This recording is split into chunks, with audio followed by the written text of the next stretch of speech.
Very good morning, students. This is Poonam Prasad again with the political parties. The subject is political science. Students, in our earlier classes, we came across with various topics related with the political parties, chapter political parties, like the meaning of political parties, then components, then uh, features and role, then party system, the crisis, national party, differences between the national parties and regional parties with example. And now this is the time of your the most important concept, and the concept is the challenges. Students, basically, the political parties are facing challenges in our day to day life. They are fine.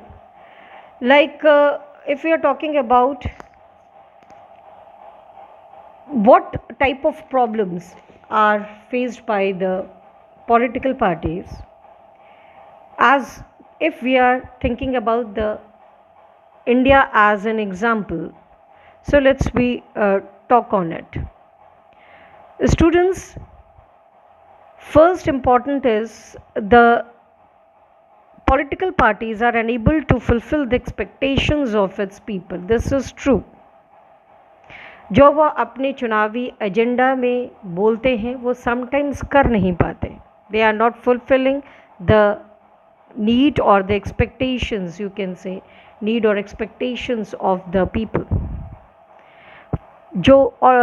जो कहते हैं ना कि जिसके आधार पे political parties को या तो चुना जाता है या आशाएं बंधी जाती हैं लोगों की, उन एक्सपेक्टेशंस पे कोई भी पॉलिटिकल पार्टीज़ खरी नहीं उतरती. तो एक सबसे बड़ा एक प्रॉब्लम है, एक चैलेंज, एक चुनौती है, that the lack of, you can say, the failure of party to perform their functions as per the expectations of the people.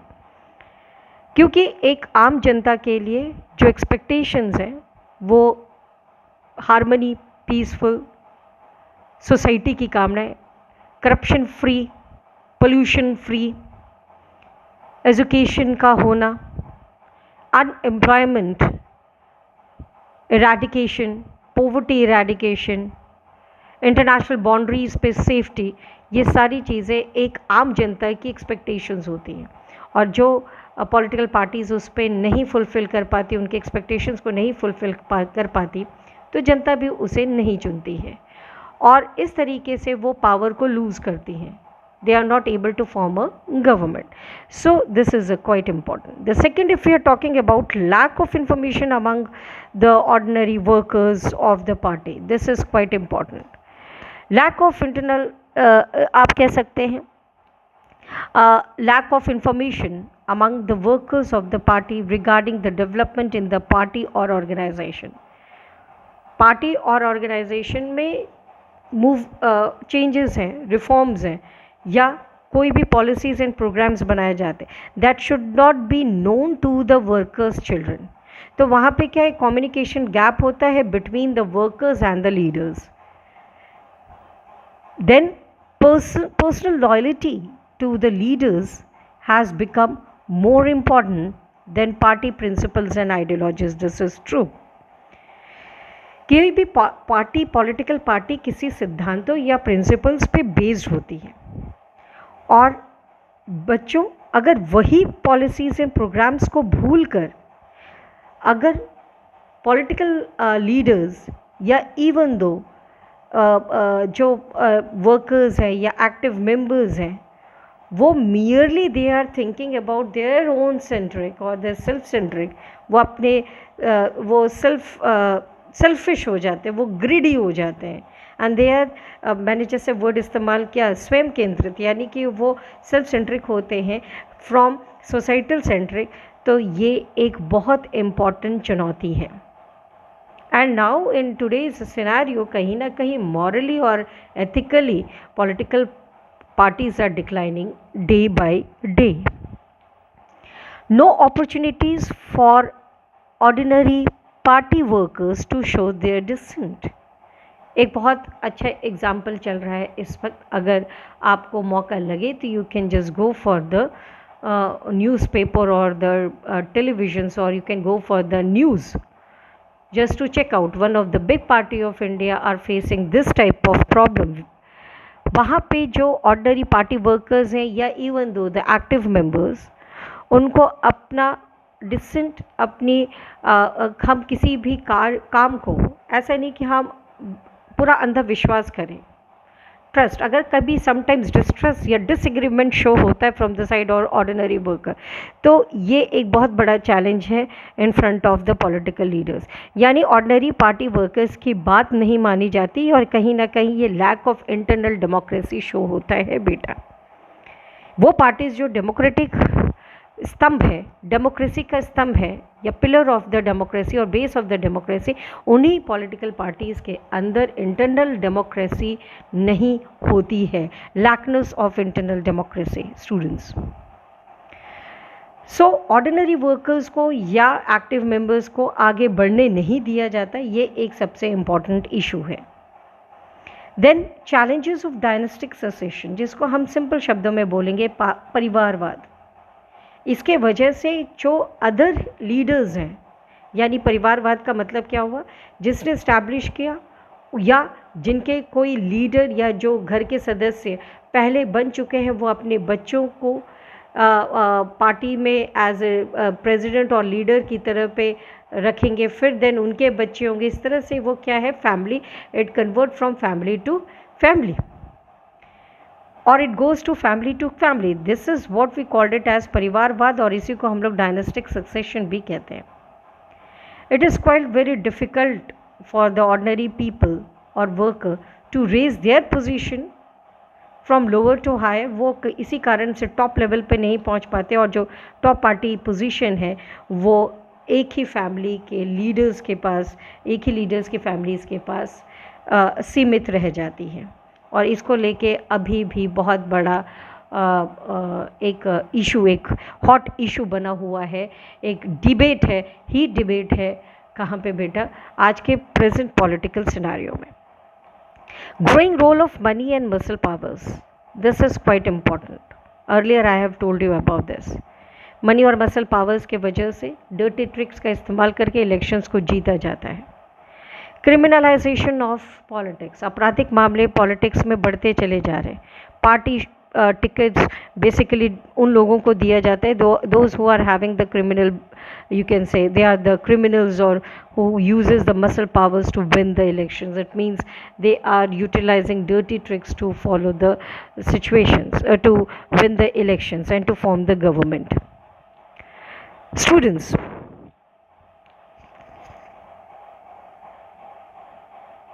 the decline in ideologies. If you are talking about ideologies, it means the principality of the government, principalities of the political parties, it's gradually you can say declining, eradication हो रहा है इसमें। और यही eradication ultimately lead करता है towards you can say ये जो एक ये leading है prospects, ये prospects ultimately towards decline of the decline of the ethics and moral values of the political parties. No options available for those who really want changes in the society. This is quite important. Some of the people wanted to change the society, students. हम जैसे, आप जैसे लोग या आने वाले जो पीढ़ी है या जो प्रेजेंट है, they wanted to have reform in the society. But इतना ज़्यादा करप्शन है आज के टुडे सिनारियो में, पॉलिटिकल सिनारियो में, कि अगर एक सिंपल तरीके से बात करें, लोग कहेंगे कि हम 9 to 5 की नौकरी करेंगे but we don't want to enter into the politics. This is quite you can say एक सबसे बड़ा चैलेंज है कि लोगों के सामने जो चाहते हैं कि वो चेंजेस है, बट उनके लिए कोई पोजीशन नहीं है पॉलिटिकल सिनारियो में। Difficulties experienced by the people in elections, different leaders as the same set of leaders, they shift from one party to another. defection. It means frequently changing of the people or the candidates from one party to another, जिसके वजह से होता क्या है, जो जनता है उसे समझ ही नहीं आता कि वो अल्टीमेटली किसको वोट करें। आज ये सदस्य इस पार्टी में है, उसको छोड़ वो दूसरे पार्टी में चला, खासकर during the period of elections. कहते हैं ना कि एक पार्टी है एक्स, वो बहुत पॉपुलर हो रही है, चांसेस है उनकी गवर्नमेंट में गवर्नमेंट फ्रेम करने की। वहीं पे जो दूसरी पार्टी रूल कर रही थी उसको भी ये पता है, उसके पार्टी मेंबर्स को भी पता है कि इस बार हमारी पार्टी हो सकता है गवर्नमेंट ना फॉर्म करे। तुरंत उन्होंने क्या किया, they change over the parties. Ultimately ये जो डिफेक्शन है वो डिफेक्शन यानी moving of a person from one party to another very frequently for some personal benefits you can say, then it is, जिसे हम लोग सिंपल हिंदी में बोलते हैं दल बदल। It is quite important challenge in front of the party के। कहते हैं कि एक भीड़ या कुछ सदस्य इस पार्टी को छोड़ दूसरी पार्टी में जा, तो ये एक सबसे बड़ा पॉलिटिकल चैलेंज है in front of the political leaders to just to cope up with all these problems, students. So this is all about the challenges. बेटा इन challenges पे questions आते हैं और बहुत इम्पॉर्टेंट इनके पॉइंट्स पे क्वेश्चंस पूछ सकते हैं। तो अगर हम चैलेंजेस की बात करें तो एक ब्रीफ में again there is a lack of internal democracy is there, dynastic succession, अगर ये 5 मार्क्स का क्वेश्चन आता है, dynastic succession is there, then money and muscle power is the prime aim of the political leaders, यानी rich people and companies जो कि fund देते हैं पार्टीज़ को, वो इन्फ्लुएंस करते हैं पॉलिटिकल पार्टीज़ को, और यही पॉलिटिकल पार्टीज़ अपनी पॉलिसीज़ एंड प्रोग्राम्स में बेनिफिट शो करता है, किसको बेनिफिट देता है, किसको, इंडस्ट्रियलिस्ट को। Then no meaningful choice is there and defection is there, casteism, communalism, these are the important issue related with the related with the challenges. Student एक बहुत बड़ा क्वेश्चन, अक्सर बहुत प्रॉमिसिंग क्वेश्चन इस पे बेस्ड आता है कि how is dynastic succession is major challenge for political parties in India. Student अगर मैं इसको कहूँ, अगर मैं इसका आंसर पे बात करूँ तो ये दिस इज़, जिसे हम लोगों ने अभी बात की, परिवारवाद। यूजुअली एक ऑर्डिनरी वर्कर जो है उसको मौका नहीं दिया जाता टू रेज हिज और her position from lower to top, because the functionaries, or you can say the making of the policy and programs, are not transparent and it is keep in the one hand. और basically वो one hand कौन होता है, वो होता है the leader of a party. Most of the top leaders favour and they choose the members of their families only, which is unfair for the other members. Top positions are always controlled by the members of one family. This is unethical, this is unhealthy, and this is not considered as a true democracy. Beta, people who are at the top level, it means the leaders who are at the top levels, they usually do not have educate experiences, education or popular support, but चूँकि वो party को चलाना है इसीलिए उस व्यक्ति को उस पोजीशन पे होना होगा। ठीक है, जैसे कि for example there is a party X is there, और वो पार्टी एक्स काफ़ी पुरानी है, लेकिन जो लीडर है उस लीडर को अगर हम कहें उस कंट्री के बेसिक्स के बारे में नहीं पता, ज्योग्राफी के बारे में नहीं पता, हिस्ट्री के बारे में नहीं पता, पॉलिटिकल इकोनॉमिकल सिनेरियो के बारे में नहीं पता, लेकिन वो उस पार्टी को चला रहा है, तो यूजुअली होता क्या है, उनको एक ना तो एक्सपीरियंस है, ना तो एजुकेशन है, ना ही उनको पॉपुलर सपोर्ट है, लेकिन वो चूँकि क्यों बने हुए हैं उस पार्टी के लीडर, क्योंकि वो उस पार्टी से बिलोंग करते हैं। ठीक है, they are the member of the party, they are the member of the you can say party जिन्होंने बनाया है। Then the challenge of dynastic succession is related to the challenge of lack of internal democracy. non-deserving leaders, they exercises their powers, make decisions. Sometimes the leaders, they find very difficult to continue with the party and they just left the party. They are not they show their disagreement, they show their disconcern, और यही ultimately lead करता है the breaking of और the breaking of the party into different segments. ठीक है, तो इस तरीके से हम कह सकते हैं there is quite important challenges in front of, और बेटा चैलेंजेस पोर्शन बहुत इम्पॉर्टेंट है। और नेक्स्ट जो टॉपिक आ रहा है that is define the terms. ये टर्म्स मैं आपको नोट्स में ऑलरेडी प्रोवाइड कर रही हूँ। अगर हम बात करें अलाइंसेस की, अगर हम बात करें कोलिशन की, आप लोगों ने शुरू से पढ़ा है इसके बारे में, तो मैं कुछ पर्टिकुलर डेफिनेशंस दे रही हूँ जो मैंने इसमें लिखा है। That alliances are when several parties they join hands for the purpose of contesting elections and form a government is called as alliances, like UPA in United Progressive Alliance Congress जिन्होंने अभी तक रूल किया, and NDA National Democratic Alliance BJP। Plus इसका मतलब ये हुआ BJP की ideologies के साथ चलने वाले जो अदर पार्टीज़ हैं या जो लोग बीजेपी के साथ पार्टी फॉर्म करना चाहते हैं या गवर्नमेंट फॉर्म करना चाहते हैं, अल्टीमेटली वो अलायंसेस बनाते हैं जिसको हम लोग कहते हैं गठजोड़, गठबंधन। ठीक है, then next is coalition government. It is cabinet of the parliamentary government in which the multiple parties they cooperate with each other, reducing the dominance of any one party within that coalition. The usual reasons for this is arrangement is that no party on its own can achieve a majority in the parliament. Sometimes during the election किसी बड़ी party को मौका नहीं मिल पाता है बेटा कि वो गवर्नमेंट फॉर्म करे due to the division of the vote बड़ी पार्टी को, तो उसको सपोर्ट कौन करती है? अदर छोटी पार्टियाँ। वही छोटी पार्टी मिलजुल कर वो क्या बनाती हैं? वो बनाती हैं मिलीजुली सरकार। यहाँ पे आइडियोलॉजी से मतलब नहीं है बेटा, यहाँ पे मतलब है, हम ये कह सकते हैं ये कोई ग्रुप फॉर्मेशन नहीं है। हम ये कह सकते हैं कि उनको पार्टी या उनको गवर्नमेंट फॉर्म करना है, उनको मिनिस्टर्स अपने प्रोवाइड करके वो सपोर्ट करती हैं बिग पार्टी को। यूजुअली इसमें रीजनल और नेशनल लेवल की पार्टीज़ दोनों आपस में मिलकर they form a coalition government.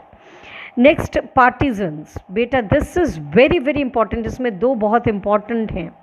A person who is strongly committed towards any party, group और factor is called as partisans. यानी कि वो व्यक्ति जो कि किसी ग्रुप या पार्टी का क्या है बेटा, वो अंधभक्त है, उसको हम लोग पार्टीजन कहते हैं। रूलिंग पार्टी, जिस पॉलिटिकल पार्टी को मेजॉरिटी मिली होती है ड्यूरिंग द इलेक्शंस और वो गवर्नमेंट फॉर्म करता है, उसको हम लोग रूलिंग पार्टी कहते हैं। जैसे इस टाइम पे BJP led government is a ruling party, considered as a ruling party in both the centre as well as in a state UP. Then the last जो एक सबसे प्रॉमिसिंग ग्लॉसरी है that is called as new जो terms है, it is called as defection, moving of a person from one party to another for some personal benefits is what we called it. अपने निजी स्वार्थों के लिए party को बदलना दल बदल कहा जाता है, and that is called as defection बेटा। डिफेक्शन और पार्टीजन ये दो अक्सर पूछे गए हैं और चांसेस बहुत ब्राइट होती है बेटा कि इन दोनों ग्लॉसरीज पे क्वेश्चंस पुटअप किया जा सकता है। Is that clear? आपके डेफिनेशन देंगे, आपको वो डेफिनेशन देंगे, you have to give one word, या वो वन वर्ड देंगे, you have to define the term. Is that clear students? So in the next class we are going to have reforms and suggestion, और उसके बाद की class में हम लोग डील करेंगे अबाउट द आप कह सकते हैं ideologies of the national parties. जो आपके बुक में पार्टीज़ दी गई उनकी आइडियोलॉजीज़ पे बात करेंगे क्योंकि वो 1 मार्क्स में बहुत ज़्यादा पूछा जाता है। Is that clear students? So till then Take care and goodbye.